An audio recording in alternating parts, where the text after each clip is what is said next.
Hello, everybody, and welcome to Rico's. I'm your host, Michael. This week we got a bunch of fun stuff. We're gonna talk about Logan, give a movie review, spoiler free. So for those of you that haven't seen it, do not worry. We're not gonna go over major spoilers or anything like that. I was gonna kind of generally talk about what I liked about the film. We're gonna talk about the Kingdom Hearts series and why I think and just some different thoughts and topics I have on it, honestly. Um, I'm going to tell you some stories. And we're going to play that Would You Rather game from last time. So that was kind of fun, and I want to beat our record. All right. So with that, grab your beer, grab your taco. Let's get started. So last weekend, I watched Logan with some coworkers, and oh man, I was not ready. The trailers definitely had me, obviously, knowing that it was going to be a more serious and more grounded Wolverine movie. It definitely was, and it was just like depressingly grounded. It was just so real, so down to earth. And I think they did a great job with that. 10 out of 10 acting. I mean, you have Patrick Stewart playing probably the most interesting Professor X he has. You have Hugh Jackman playing old man Logan perfectly. He's sick of people's crap. He's just not quite what he used to be. And oh man, the makeup and subtle CGI that they did was excellent. And my theory on that is that they didn't have to blow a bunch of money on all these high tech X Men or visually super crazy X Men. So they were able to really work on like cosmetics and gore because oh my god, the gore, these kills were brutal. Oh my goodness, and the practical effects, oh, just beautiful, beautifully done. All of the casting was super well done. The villain is believable. Under like his motive makes sense. Um, you have one of the best child acting performances from the girl, little girl. She is amazing, and I mean that's all I can say about her. But man, she knocks it out of the park. Perfect. Her and Hugh Jackman work perfectly together. I mean, it was just a beautifully done, like kind of send off for Hugh Jackman since this is his final movie. Even though he said he wanted to do Deadpool 2, but he changed his mind. He doesn't want to do it anymore. So let's talk about Deadpool 2 because there is a teaser at the beginning for Deadpool 2, and oh my God, that was one of the pleasant or like the unexpected, beautiful surprises of that movie. It was so freaking funny. It opens with a teaser. You've seen it. You can go see it on the internet. I may link it in the video. You guys just go watch it because it's simple. It's a little Superman parody with its own Deadpool twist. Very very simple little sketch basically, with a few hints of like, oh, Cable is coming in the next Deadpool movie, the character Cable, um, and just showing us it was directed by the guy who's doing the new Deadpool movie, which is not the same guy who did the old Deadpool movie, showing you that they're keeping the same or attempting to keep the same type of humor. I mean, if you let Ryan Reynolds just kind of riff, you're gonna get a similar. You're gonna get that kind of performance. Um, so yeah, Logan was just beautiful. It was emotional. It was real. I really really enjoyed it. The more I think about it, the more I'm entertained by the whole thing. Uh, Not quite a five out of five because there are a few gripes. Sure, it's kind of hard to do 5 out of 5, but the 4.5 out of 5 because this thing was just it. Go see Logan. If you've seen any of the X-Men movies, go see Logan. Even if you haven't, go see it. It's just probably the first good realistic superhero movie we've had since The Dark Knight, or like I feel like that I felt that way about since I watched The Dark Knight, however many years ago. Um, but yeah, so next let's talk about the Kingdom Hearts series. And so, why are we talking about this? Well, I just finished up a replay of Kingdom Hearts 1.5 for PlayStation 3, which has, well, in particular, Kingdom Hearts Final Mix. So for those of you that don't know, and I'm not going to say everyone knows Kingdom Hearts because honestly, at this point, it has fallen a little bit out of favor in that it's not like you're not seeing it heavily featured in the media. A new game hasn't released in a long time, but everyone, it's still this cult classic. So Kingdom Hearts is a game originally made by Square Enix or Squaresoft. I don't know if they were Squaresoft when they first made it. Basically, the company behind the Final Fantasy games decides they want to make a new RPG, and some miraculous stroke of fate happens. Actually, the story is one of their execs and one of the Disney execs ended up in an elevator together, and then they came out and they're like, "Oh, by the way, we're going to put Disney characters in a Final Fantasy game." So they made this new game, this new protagonist, this new, completely new original story called Kingdom Hearts. And this was quite a few years ago now, and I think it was, I think it really just how capturing it was is almost insane, and how capturing it still is for the people that played it when they did. And it's still, if you roped in people on some of the new games, you can work it better. Kingdom Hearts 1 still a little stiff to go through sometimes, if you're spoiled by super great combat engines. But I mean, talk about a successful audience target by Square Enix. They did an excellent job. So think about it, and I'm gonna give this from my perspective. So as a kid, my older brother would play like RPGs, like Legend of Dragoon, Threads of Fate, other things, and I was too young to really. Well, one, he wouldn't let me play because he'd be playing them. We only had one console, one controller. These are single player games, and they're his. And I'd be able to watch these and get interested by the story because well, I've always been a story junkie personally. Um, but listening to these different characters and this big overarching mission and all of these stakes and quests and awesome action, and that has always called to me. I always thought that was super cool. And so past a little time, now I have a console, and or now my mom's like, "Hey, do you want this?" So I see these commercials for Kingdom Hearts, and my mom's like, "Do you want this? This seems like you'd be interested in me, and something you would be interested in." And I'm like, "Well, yeah, I've actually read about it in my, Game Informer. I'm not sure what the magazine was at that time, but in the gaming magazine, I'm seeing all this stuff, Disney, Final Fantasy, and I was like, oh, I love Disney because I grew up on Disney movies and TV shows, and then this cool action, and I'd already kind of started a little bit with video games, and it just hit at that perfect moment. I was like, oh my god, this story, it just blew me away. It absolutely blew me away with how different and energetic and fast and awesome I felt while I was playing it. Like it's just such a capturing story. Well, if you have a hero complex with me and you like to save the day, I mean, it's got that for you. Fighting against villains. So like as a big Disney fan, the Disney villains are kind of scary. Some of them are really scary. The ability to actually fight them as this new character was incredibly empowering, especially if the ones I was like scared of, like Jafar or Ursula. It's like, oh well, crap, I'm gonna fight. Bring it on. Let's do this. It's just this awesome feeling of empowerment and wonder and being part of these stories, and it's just excellent. The love story is nice too, and very good at that age for me. All just perfect for that age group of young, not even boys, because I know lots of girls that are super into Kingdom Hearts. It's just it's just absolutely insane how well it worked. It just targeted such a broad audience and did everything right, that Kingdom Hearts 1 was just so impressionable. And then Kingdom Hearts 2, obviously, when they came along later, they had to kind of go a different route. But I feel like they did that really excellently. You have this lore. Also, let's talk a lore perspective first.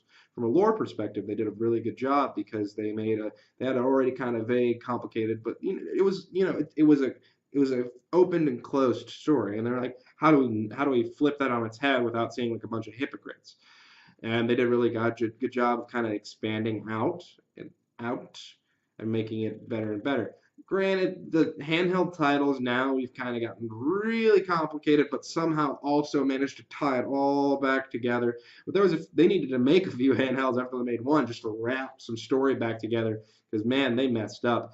it was definitely super hard to follow all of the different plot threads and characters and timeline. Well, actually, I'm not sure. I don't think there's any weird timeline stuff, but the singular timeline is so long and stretched, and it's like let's keep going back, let's keep going back, let's keep going back. But what about Sora and everybody, in the present day? So, which will happen to any franchise. That's an occupational hazard. So Kingdom Hearts 2 was more of a growing up story. It was a little bit more serious. It was a little more dynamic, a little significantly harder on the harder difficulties for sure. Um, and I'm wondering if Kingdom Hearts 3 is going to kind of do the same because the characters are getting older. I'm wondering if we're going to have maybe like a real love story. If we're going to have a bit more higher stakes, darker plot twist. Who knows? I don't know. They probably won't. They'll probably make it a little bit more serious, especially as the climax of the story that they've been building up here over the last couple of years comes to a head. But it's really interesting how impressionable the Kingdom Hearts series was, and how easy it was to get whirlwinded in. Um, so the 1.5 that I said I was playing, I'm actually going to start playing the port of the handheld game, or technically it was a PS2 remake of the handheld game, and it was a port of that PS2 remake, excuse me, on PS3. So I'm gonna give that a shot, see how I like it. It'll probably be way better since it's not uh, on a Game Boy Advance. Although playing Kingdom Hearts on Game Boy Advance was awesome because I was like, "Ooh, I can do this in a row." Granted, still super hard. Um, but yeah, I'm wondering how that series is gonna flesh out. And honestly, if you like those kind of games, it's not really your standard JRPG. Um, but it definitely has elements of it. And if you're a huge Final Fantasy fan or a huge Disney fan or any sort of combination between them, go play Kingdom Hearts. Go play one of them. It doesn't even matter, um, because I guarantee you'll like it a little bit. Also, those of you who were Final Fantasy 15 versus players, you may really like Kingdom Hearts 3 because apparently it's supposed to be very that they had the Kingdom Hearts 3 engine in mind when they were making Final Fantasy 15. At least that's what it originally used to be. I don't know how much that's changed. But yeah, so that's kind of my thoughts on Kingdom Hearts. Honestly, it's just a great series. I hope to talk about it more. I wish I could play it on my well, I have played it on a computer before, but I don't have that loaded up right now. So I can like stream parts of it, but that's all right. But I did finally beat Sephiroth on Proud Mode in Kingdom Hearts 1. Holy crap. I had to get level 90. I needed the ultimate weapon, and it still took me like 10 tries last night. Lots of fun. Lots of fun. All right. So this next section, I titled the topic "When I Was a Young Warthog." When I was a young warthog. So, reference point. Next week is spring break for a lot of people, including myself. And so, let's keep that hat better. All right. And so, I'm taking some vacation, and I'm going on a cruise that I planned a little bit ago with some friends, and I'm really excited about it. So let's talk about it. I cruised once before, but oh boy, the last time I cruised, well, I was younger. I was like 15, 16, uh, and oh boy, it was the times were awkward. The angst was high. It was just like I was not 18 yet. I know that at the very least. So the one of the main things is I felt like every single person I met my age was a complete character because again the times were awkward and the angst was high. You have the hormones going everywhere. These kids are coming of age. Everyone was a character. Everyone had a story. Everyone had this like there wasn't one boring person on that ship. Everyone was crazy in the kids club near the in my age group. Like so this is the awkward, we're not quite adults age, and so every kid was a character. And I remember the actions were so awkward, and a lot of them were so forced, and I was still so in my shell that it was a little yeah, it was just weird. It was just weird. I know I was weirder I was just strange at times, and it's because when you're socially awkward and young like that, it's just you say weird things sometimes because you think that's the right thing to say, and it's just tough. But it was a learning experience, and honestly, it had some ridiculous stuff. I really enjoyed the family time I spent. Although I will say about my family, it is almost impossible to get everyone in the same room ready to go. It was so hard to keep track. It was just like, oh no, one more thing. Nope, we're missing this person. Nope. It's just, I mean, that's family vacation. I imagine everyone's gonna be like, oh, that's my family vacation. But like, oh man, it was a disaster trying to keep everyone organized. And I'm not saying that this next one's gonna not gonna be like that too. Although it's not, I'm not going with my family, but it's just, oh man, that was such a disaster. So Cozumel, we went to Cozumel, Mexico, and I'm also going to Cozumel, Mexico this time. But we also went to other ones last time that I'm not this time, and vice versa. Um, but I became like kind of family famous for drinking what was probably a small amount in retrospect, getting a little tipsy and dancing around in Mexico on top of a table like a crazy person, looking like a goofball. Oh man, I've seen those pictures. I'm pretty sure I was wearing jorts or something horrible like that. Like it's just not great. It's not flattering. I didn't look that good. I mean, I had a little, not a mustache. It was like a little bit of fur, or not even a little fur. No, please, that would be a compliment. It was just a little bit of, just a little shadow. Just you couldn't get rid of it. It was horrible. I looked so bad. T-shirts that didn't fit me, uh, just nappy hair, like not nappy hair, that's not the right word, but like super curly hair. Well, look at that. um, but yeah, it just was a disaster. Um, and my family kept giving me crap. The rest of my family went pretty hard too, or a few of my family, including my uncles, who always go hard with me. And my older brother was a disaster, like he tends to be when he drinks. Chris, talking to you. I'm just kidding. But man, it was just crazy. It was just a lot of fun. It was just a goof of a time. I remember stumbling back to the ship. It was just a fun first experience of that kind of thing. Even though I might not even have been that drunk or really that tipsy, even maybe. It was just a fun experience, and definitely a bonding experience for me and my uncles and my brother. Um, and just a ridiculous. Just everything about that trip was ridiculous. Um, Whether it be ridiculously awkward, but I really enjoyed it. I mean, I really did really enjoy it. Um, One of my favorite parts was so we get back to the cruise ship after the Cozumel drinking expedition, and we're sitting in the room. I'm sitting in the room with my little brother, my older brother. My mom comes in, checking in on my older brother. My older brother's like, "Oh, I'm drunk." I'm sitting there knowing this is gonna happen. I knew my mom was coming. I'm sitting here. I have my phone, or not my phone. I'm pretty sure it's iPod Touch. I have my iPod Touch in my hand. I'm playing Mega Man. I'm thinking like Mega Man 2, and I don't want to know what even was happening on screen because I'm pretty sure it was really bad. I'm pretty sure I was like probably just hitting the screen. Like I don't even know if Mega Man 2 was actually up. It's a mystery to me. But either way, she knew at that. Like she just asked my brother, "Is he drunk?" And he said, "Yeah." Threw me under the bus. Pretty standard. Um, but yeah, it's just what a day. But I feel like really that cruise captured my awkwardness at that stage, just the awkwardness that was my teenage self, with my little stash and just not enough self confidence and just not sure of myself. Still trying to figure it all out. Still am, but it was still a great experience at the time. I really enjoyed all the excursions we went on. Um, and it really was just an enjoyable experience on the whole. Like cruises are a lot of fun, and now that I can drink, it's probably going to be more fun. Um, and I mean, I'm looking forward to spending some time with my friends, and it's really good. So that's where I'll be. No episode next week. Spoiler alert. We're going to mention it again at the end of the video. All right, so that's the cruise story. I wonder if that calic's going to go away. Well, I'm keeping the hat on. For those of you that can't, for when this gets podcasted, I have a massive cowlick now for putting on the captain's hat that I put on when I start talking about this cruise part. So let's move on.